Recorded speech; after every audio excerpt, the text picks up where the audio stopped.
No, it's not. Tell me who else. Pyro. Let me back this up. Let me back this up. Pyro. Allow me to back it up. For the last 3 years in a row, Libya is at the fastest growing GDP at 10.6% every year. Every year. Whoa, what do you want to look it up? Look it up on fucking Google, motherfucker. Look it up on Google, you dumb motherfucker. Look it up. Highest standard of living in Libya. 10.6. Hold on. Pyro. In Libya, they had free healthcare, free education, free social security. You show me other states in Africa that can parallel that. Tell me them. Reel them up. There are 53 states in Africa. Give me a parallel. Give me a parallel. Nigeria. Where you are from? My brother, you have oil in Nigeria too. Your father got rich in oil. Yes. What is wrong with this one? No, we can't be.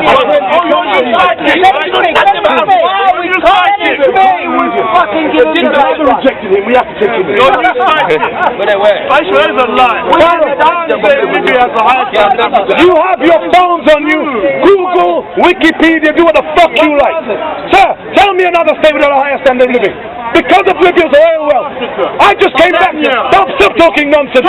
You probably haven't been to the townships. Kenya. He told us Kenya. Yes, Kenya. What are you smoking? What are you smoking? And where can I buy some?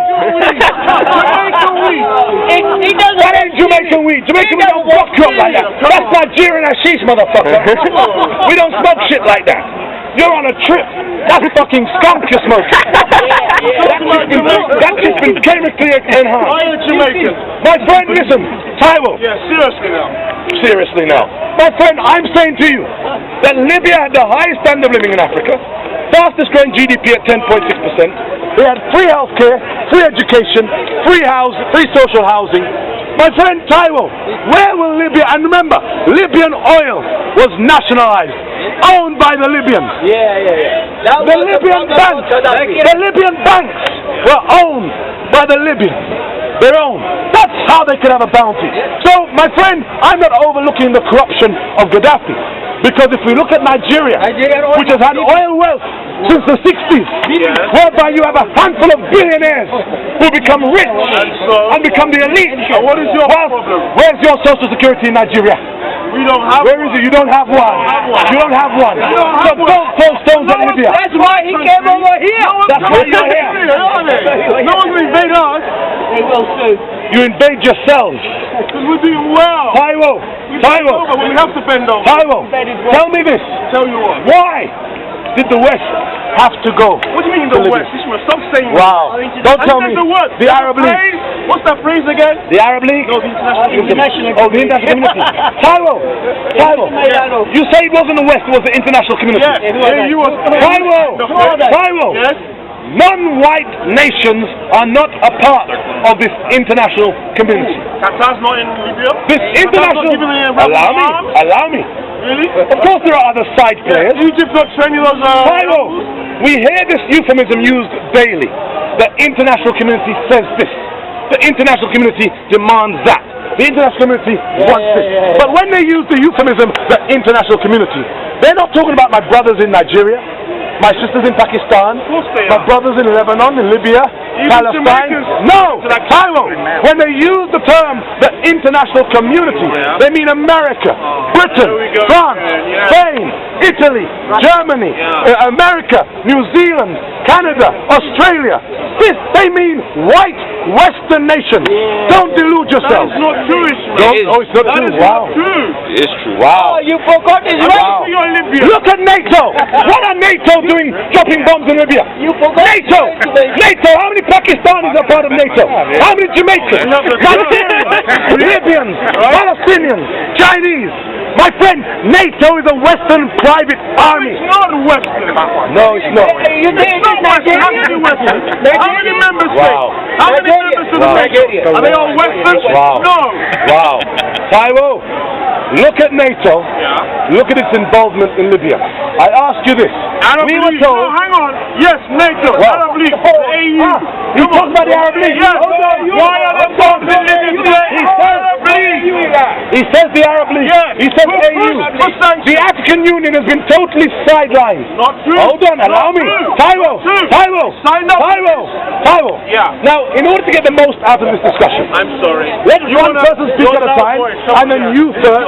My friend, you speak first. No, you speak first. No, you. No, you. Oh, my Jamaican man says Nigerians first. You're on the podium. Come on, this is your part. Yeah. Taiwo, we were told the Arab League. First of all, we were told by the Western government, that they wanted a no-fly zone. This is what we were told. And then they went to the African Union. The African Union says they don't support this. Then they went to the Arab League. The Arab League... Wavering. Yes. They went back to the Arab League. Yes. Hold on. Consult again. Consult again. Mistakes do. And the Arab League says yes. Yes. Now I ask you this, sir. What mandate? Fallen, sir. It hurts me. You're right. Okay. Shut up. Okay. You're right. Okay. Okay, you cunt. Here, you cunt. Is that all right? That's fine. You cunt. Listen. How do you feel about this? The Arab League then says yes. What mandate does the Arab League have? To protect civilians. Let me ask you, Taiwo. Musa made it clear they support the national to protect civilians. Let me ask you, what mandate does the Arab League have for Africa or over Africa? Libya's a member of the Arab League, right? Sir, I said what? I said to you, Taiwo. Libya Taiwo. is a member state of the Arab League. Sir. Therefore, it has a mandate. The Arab League, what do they do? What do they do? Does the Arab League have its own military? Do they discuss military? Do they discuss military? No. They don't. They trade. They're a common trading bloc. So it's got nothing to do with conflict. Hold on, Taiwo. Allow me. Taiwo. Don't take permission. The Arab League has no standing army. The Arab League has no mandate for Africa. Who has a mandate? Allow me to finish. Taiwo, we have agreed that we will allow one person to make their point, and then you can make your point afterwards. You're welcome to make your point first. No, it's not. Or is this a Nigerian rules in the part. So fuck you. Taiwo. Oh, there are no rules. Fantastic. Come closer. Yeah, I do. I can kick you in your damn. Go on. You're lucky I'm not a man of violence. Oh, really? Taiwo, now I'm saying this. The Arab League has no mandate for Africa, no standing military. However, the African Union does. In the Congo, in Kenya, in Sudan, we had the African Union. This was an African Union problem to resolve. It had nothing to do with the Arab League. So any authorization from the Arab League means nothing. Exactly. Arab League. Well, Libya member. Now you want to give hang on. some credibility. Libya member Arab League. Arab League has interests in national peace and security. Therefore, it has a role in Libya, right? No. It does. Not at all. It does. Not at all. It does. Absolutely none whatsoever. Why? Why? My friend, the Americans, the West, they went to the African Union first. When the African Union would not validate their actions in Libya, then they go to the Arab League. And then when the Arab League says yes, then the West says we're imposing a no-fly zone. It's not because we want to, we're just supporting our Arab allies, our Arab brothers. They used you Arabs. Of course they do. The no-fly zone, the Sanctions Security Council was passed by African members. Gabon, Nigeria, South Africa, all members of the Security Council. And they passed the Security Council, my friend. Jacob Zuma will have to live with that for the rest of his life. Why? Because even Nelson Mandela praised the support of Gaddafi and called Gaddafi one of his true friends during the height of apartheid. It was the Libyans who were training ANC fighters. It was the Libyans who were sending money to support South African independence. So my friend, it's history now. So now Jacob Zuma, my friend, Taiwo, I'm going to get to you, sir. We look at why South Africa and these other nations would support their actions in the Security Council. Why? You know why? I'm going to tell you. Now you're burgling my sentence. You know why? My friend, we have China. We wonder, where was China's voice? Because China is now a part of this whole global shenanigans, this whole stuff which is going on. We look to Iraq, and we look at Iraq's oil. And we look at how Iraq's oil has been siphoned off, stolen by British Petroleum. But who are British Petroleum's partners? China. So the Chinese are getting all of these sub-deals and contracts under the table, so they keep quiet. They buy these nations silence. The same thing they did for Resolution 1441 when America went into Iraq in 2003. Look at those nations like Guinea, which voted. They were bribed. And let me show you this point, Tyrell. Why is it during a time of global economic austerity and hardships, we have Western governments talking about increasing their aid donations? You have America, the most debtor nation on earth. Now we've seen them almost bankrupt, yet they've increased their overseas aid. Why do they do this? Because what it does is it keeps these nations dependent upon them, that when it comes time to vote in the United Nations, any nation that receives aid that threatens their position, they will be threatened by losing their aid. That's how you keep them in check. It happened in Turkey, 2003. Yep. Look how much aid Turkey received. Look at what the Guinea. My friend Egypt. Look at Pakistan of recent, whereby the Americans refused to hand over $800 million to keep them in check. It's blackmail, Taiwan. It's blackmail. Sir, you have a point. No, it's okay. Oh, please. What was Well, the United States debt crisis is really more political. He says the United States debt problem is really more political. There's 65% of the GDP is debt. 65% of the GDP is debt. That's the ratio, 65%. That's very reasonable, actually. That's the same as Germany, that's the same as Britain. Sir, but the American economy is fighting above its weight. It's bloated. Why is it bloated? Because your Federal Reserve just prints fucking money. Yes. It's based on nothing. You are the most debtor nation on earth.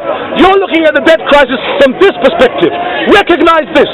There are probably more American dollars floating around outside of America than there are in America. And if those dollars return to your shores, you are bankrupt. You are in a serious situation. To undermine it now, in fact, I'm surprised they're even mentioning it and discussing it in the media. Because normally they keep these things held down. Well, here's what's going to happen. I'll tell you on Monday, this is what will happen. Monday, let me show you. Yes, no, hold on. The Democrats are going to agree. Yes, exactly. Because what will happen is if unemployment and debt stays up, Obama cannot be reelected. If it goes down, Obama will be reelected. Therefore, this whole thing is hype and political. It'll get fixed. It's been fixed every time for 30 years. It's an illusion. It's an illusion. And in fact, when Western states become so desperate, that's when you see the tiger begin to bite. That's why we saw wars in Iraq. That's why we have conflict in Libya. That's why we have American presence in Afghanistan, Pakistan. Why? Because of competition. As the Chinese and the Indians have now joined the playground and they want to buy oil, they want to buy resources, they want gold, diamonds, uranium, titanium, cobalt, oil, copper, iron, lead, silver, rice, coffee, cocoa, tea. They want all the very commodities of which Western nations have dominated all of these years. And so what did the West do? The West went to Iraq. Why? To secure the oil for itself. Why are they in Libya? Because Libya has the largest reserves of oil on the continent of Africa. So they can secure it for themselves to stop the competition coming in from China and India. Which is why nobody invaded Sudan during their crisis. Sudan has oil, sir. He says that's why they did not invade Sudan during the crisis. Because it was not economically... The point is, they have oil, and where is the oil in Sudan? In Darfur. Darfur. That's why we were told years ago about the genocide in Darfur. Something must be done. Because you wanted to go to Darfur to displace who controls the concessions? The Chinese. Now you start to put the picture together, and all the bullshit you read. How is it they told us about genocide in Darfur, and then all of a sudden it dropped from the media? What happened? Has al-Bashir killed all the Darfurians? What's happened? Who had the power to give this story, that they would publish these appeals in the Independent, the Times, the Guardian, for all of you bleeding heart white liberals to donate money. Something must be done to stop the war in Darfur. Look at the suffering, the killing. It's a nonsense. People are here fighting in the region among themselves. They told you how it was Muslims killing the Darfurians, yet the people of Darfur are Muslim. Then they told you about the Janjaweed against the blacks. The Janjaweed are a nomadic militia. They even fight against other sort of Arab-looking Sudanese people. It's a nonsense, but you create these lies that become common truth because you repeat them enough in the media, and then the bleeding heart liberals of this country think we must do something. But do you remember Darfur? Do you remember the talk about Darfur?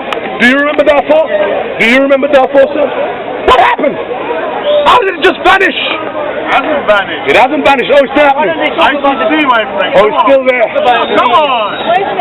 Who are the ICC? Fuck the ICC. The ICC are corrupt.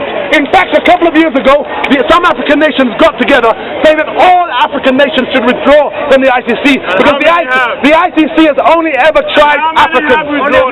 Only Africans. How many have left? Only Africans have ever been tried. Tell me the name of a European. Tell me the name of a European who's been tried in the ICC. We all know that George Bush should be in the ICC. Tony Blair should be in the ICC. All of these devils, Netanyahu should be in the ICC. But they will never talk about that. They will never talk about indicting a white man. Genocide. For what, Ishmael? For what, he says. No, enlighten me, please. I won't enlighten. Remain stupid. Remain stupid. I'm about to enlighten you. Having a democracy? My friend, why would I enlighten you? You're dangerous as a stupid man. You'll be even more dangerous with your intelligence. My friend, it's a nonsense. A nonsense. The ICC, look at this. Let's go back to Libya. On the 15th of February, protesters come out again to protest in Libya. What were they protesting about? These were the youth protesting about the lack of housing for youth. They were protesting about freedom of expression. That was their protest on the 15th. On the 15th of February, the first day of the protest, the Al Jazeera reports that 14 people had been killed on the first day of the protest. 11 of them were police officers. What does that tell you? It tells us that the people the protesters were likewise armed. See, go to Tunisia. In Tunisia, what's it called? Protest. In Egypt, it was called what? Protest. In Yemen, protest. In Saudi Arabia, protest. In Bahrain, it's called protest. In Syria, it's called protest. In Libya, it's called rebellion. Why? What's the difference between rebellion and a protest? Rebels are armed! And when you have an armed rebellion, you have the right as a government to suppress it. That was the reality. They don't tell you now. Hold on, sir. Hold on. Hold on. I ain't finished yet. Within days of the 15th, the ICC says they want to question Gaddafi about possible crimes against humanity. Within days! Where was the ICC when Israel dropped bombs on Lebanon? Where was the ICC during Operation Cast Lead in 2008 when Israel dropped bombs on Gaza? Where was it? Where was the ICC to investigate Bush or Blair? But the ICC within days came out. This is why they say it's a conspiracy. I sat down in Libya and I spoke with Khalid Kayam, the Deputy Foreign Minister. And he explained to me personally the timeline of events that makes the Libyan government believe that this was orchestrated. He says from the 15th we have the protest. The first Al Jazeera report, we see it. Within days, the ICC report. Within 10 days, by the 25th, we have Resolution 1970, which says that Gaddafi and his associates cannot travel, leave the country. There's a travel ban. On the same day, the 26th of February, we have all of the embassies withdraw from Libya without giving any notice. No notice whatsoever. Breaking diplomatic protocol. They all withdrew on the same day. 10 days! 10 days after the uprising, the protest started. Within days of the 26th, we have 6 British SAS soldiers captured in Benghazi and 2 MI6 agents captured. It shows you that behind the scenes, Western governments were putting in place mechanisms and actions to try and destabilize the Libyan government and to overthrow Gaddafi. Rubbish. You Rubbish. You're laughing, but you know the truth. Taiwo, you know. And it's disgusting. You agree. No, I agree, honestly. My brother. I think where I agree with you, and I think a lot of people agree with you, is that ICC action on Libya was a bit premature. The ICC was a bit premature. It was too fast. I mean, I agree, Ishmael. Too fast. Everyone agrees. Too fast. Everyone agrees. Why? Because you agree, then everyone agrees. That's how arrogant you are. You assume your opinion is everyone's opinion. When actually your opinion is in the minority. It's a nonsense. Sir, we were told, why did they go there? Why did they feel the need to impose a no-fly zone? Because they said that Gaddafi was bombing civilians. Was he not? Hold on. He says, was he not? I mean, you went to Tell Libya. me, sir. No, you went to Taiwo. Libya. I haven't been there. As a journalist. Come on, was he not? I'm asking you. Or was it just fiction? As a journalist. Propaganda. Before I went out to Libya, one of the things I would do was I'd be debate with my friends from the BBC and other mainstream media, Al Jazeera and otherwise, and all of these professional journalists. And I'll name you one, Ben Anderson, who's in Afghanistan. Ben Anderson, know him. And these other journalists from Al Jazeera, they began posting shit on my page simply because I said I was asking for evidence. I had three BBC journalists who are friends on my Facebook page come in and say, come off it, Ishmael. One came and said to me, Gaddafi's forces are raping women. They were selling the propaganda. The other one, Ben Anderson, who was a respectable Panorama journalist, whom I expect more from. He was hold on, Taiwo. Taiwo, allow me to finish my point. They were selling you this narrative, and I was simply asking, because we were always here, and I was watching the news reports, and I'm sure you're on my Facebook page as you are. I'm not. I'm sure you will. You go on my Facebook page. I'm not. What I was doing was I was noting the media. I watched the BBC news around the clock, and any time I would see a statement that was vague, I would post it up. You would always hear that Gaddafi's forces have allegedly done this. It is reported, always anonymous. They said Gaddafi's forces bombed the hospital. They said Gaddafi's forces had killed up to 10,000 people. And this was quoted by the... How many did he kill? This was quoted by the Italian foreign minister. Hold on. I said to my journalist friends, well, you are now in Benghazi. You're claiming that these are where the attacks are happening. How come we've not seen any mass funerals? Why don't you go and report from the hospital? Show us the damaged hospital with the bombs. Hold on, Tyler. No, they did not. No, they did not. What did they do? What did they do? They went to the hospitals, remember? Of course. Taiwo, you're right. You're right. They went to the hospital, and what we saw was people in bed who were injured. Now, because there's a war going on, you don't know who they were injured by. Now, when I was in Libya, I was taken to a hospital by the government. Oh, yeah. And at one stage, and I must say this, at one stage, when we were in a hospital, what we noticed was most of the people were men. And many of them were of fighting age. And I remember one interpreter came in and said, what he said was something different. A chap came up just as we approached the bed, and he says, tell me you're a civilian. Tell me you're a civilian.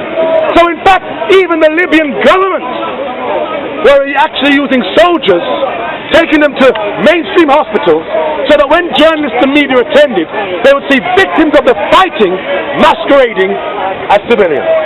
Now that's just my objectivity and my honesty in explaining to you that this was happening. So this, I assume, would have been happening on the other side. However, that is not how it was reported in the mainstream media. I asked this.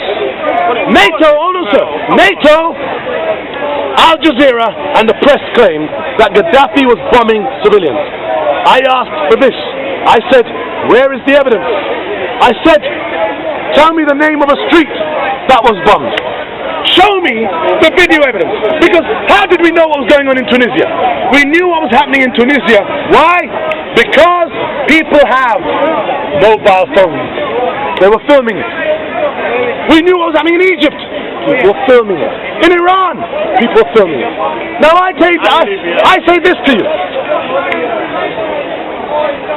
if you want to know about bombings, all you have to do now is type into your Google search engine, for those of you who have phones, type into your Google search engine, civilian bombings in Fallujah, Iraq, 2004. You will see the destruction, you will see the bodies, the mangled mayhem, you will see the evidence. Type in your Google search engine, civilian bombings in Lebanon, 2006. You will see the evidence. It's all there. You type in your Google search engine, civilian bombings in Gaza, 2008, 2009, Operation Cast Lead. You will see the destruction, the mayhem, the rubble, the bombed out houses, the mass funerals. You will see it. And then type in your Google search engine, civilian bombings in Libya. You will find nothing! What does that mean, Ishmahil? Oh, what does it mean? No, what does it mean? You're stupid. What does it mean? Hang on! It means you're an imbecile. I'm stupid. I'm Nigerian. I can't help it. Of course I'm stupid. What does it mean? There were no bombings like that? He's innocent? Sir. The West Wing Sir. No, Sir. tell me, Ishmahil. Sir. I haven't been to It Libya means that it was propaganda. Really? Western war But don't propaganda. forget, Al Jazeera, that I hate, actually showed the bombings of Gaddafi. Al Jazeera, the Arab Muslim channel. What bombings did Al Jazeera show? Al Jazeera showed the bombings of I Gaddafi. know Al Jazeera. Yeah? Then you must have spoken to them. Hold on. I know the commission editors at Al Jazeera. I communicate with them. So what? I'm a journalist. It's my job. I know fucking Ishmahil. Sir. So what? Taiwo. Taiwo. I'm saying to you, Al Jazeera did not show any. They did, Ishmahil. If you have friends there, check with them again. I'm telling you. I'm telling you they did. I gave a press conference in Tripoli, in the Rixos Hotel, to the journalists. And when I approached the journalists, BBC, CNN, Sky News, hold on, we put the same accusation to them. They said, Ishmahil. in fact, John, what's his name? No, the other one. Say something foreign. Jim Bowen. Jeremy Bowen. Jeremy Bowen says at the press conference, he said he has seen video evidence of people being shot in Tajura. Yeah. That's all he said. Yeah. He didn't mention any bombings or nothing. Not one of the other journalists. But I defer to your unique wisdom as a Nigerian Taliban. What do you know? That is unfair. I want Al Jazeera now. To get more balance. My friend, I'm saying to you, not one of these Western journalists, when confronted with that allegation, could find any evidence. Instead, they said about people being shot down in the streets in Tajura. Now, here's where I give you some evidence. You look at it. Al Jazeera it was named in the UN report 3 towns. House of Tajuma, Tajura, and Feshlun. I visited all 3 of those towns. And let me say this, Taiwo. In one scene that I went to, in Feshlun,